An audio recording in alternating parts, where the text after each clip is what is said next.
ಯಾವುದೇ ಒಂದು ಮುಖ್ಯ ಧರ್ಮ ಉದಯ ಆಗಿರೋದು ಏಷ್ಯಾ ಖಂಡದಲ್ಲೇ. ಪಾಲಕ್ ಪಲ್ಯ ಮಾಡ್ದಂಗೆ, ಪಾಲಕ್ ನೀವು ಸೊಪ್ಪನ್ನು ಹೆಚ್ಚಿಟ್ಟು ಇಷ್ಟಿರುತ್ತೆ, ನೀವು ಅದನ್ನು ಬಾಡಿಸ್ಬಿಟ್ರೆ ಅದನ್ನು ಇದು ಮಾಡಿ ಮಾಡೋಕೊಟ್ಟು ಇಷ್ಟೇ ಆಗುತ್ತೆ. ಅವನು ಬಂದ ನಂತರವೇ ರೇಷ್ಮೆ ಬಟ್ಟೆ ಅಂದರೆ ಈ ಸಿಲ್ಕ್ ರೂಟು ತುಂಬ ಪವರ್ಫುಲ್ ಆಯಿತು. ಕಪಿಗಳು ಮಾತಾಡ್ತಾರೆ ಅಂದರೆ ನಮಗೇನು ಸಮಸ್ಯೆನೇ ಇಲ್ಲ, ಇವಾಗ ಯಾರಿಗೂ ಸಮಸ್ಯೆ ಇಲ್ಲ. ಸಂತೆಯಲ್ಲಿ ಮನೆ ಮಾಡಿದ್ದೀನಿ ನಾನು, ಆ ಗಲಾಟೆ ಇದ್ದೇ ಇರುತ್ತೆ, ಅದಕ್ಕೆ ತಲೆ ಕೆಡ್ಸ್ಕೊಳಂಗಿಲ್ಲ. ಸಂಜೆಗೆ ಮುಗಿದ ತಕ್ಷಣ ಮನೆಗೆ ಹೋಗ್ಬೇಕು ನಾವು. ಯಾವ ವಿಷಯದಲ್ಲಿ ನೀವು ಯಶಸ್ವಿ ಆಗ್ತಿರೋ ಅದನ್ನು ಮತ್ತೆ ಮತ್ತೆ ಮಾಡಬೇಡಿ.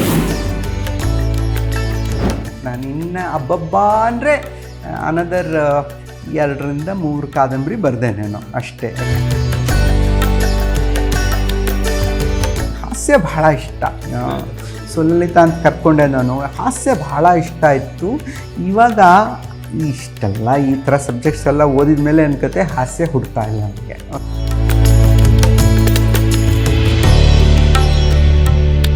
ಇಡೀ ಕಾದಂಬರಿ ನನ್ನ ತಲೆಯಲ್ಲಿರುತ್ತೆ, ಫುಲ್ಲು ಕನ್ಸ್ಟ್ರಕ್ಟ್ ಮಾಡಿಟ್ಬಿಟ್ಟಿರ್ತೀನಿ. ಇಡೀ ಕಾದಂಬರಿ ಇದಾದ್ಮೇಲೆ ಇದಾಗುತ್ತೆ, ಇದಾದ್ಮೇಲೆ ಇದಾಗುತ್ತೆ, ಇದಾದ್ಮೇಲೆ ಇದಾಗುತ್ತೆ, ಎಲ್ಲ ಗೊತ್ತಿರುತ್ತೆ ನನಗೆ. ಫುಲ್ ಸೀನ್ ಬೈ ಸೀನ್ ಗೊತ್ತಿರುತ್ತೆ.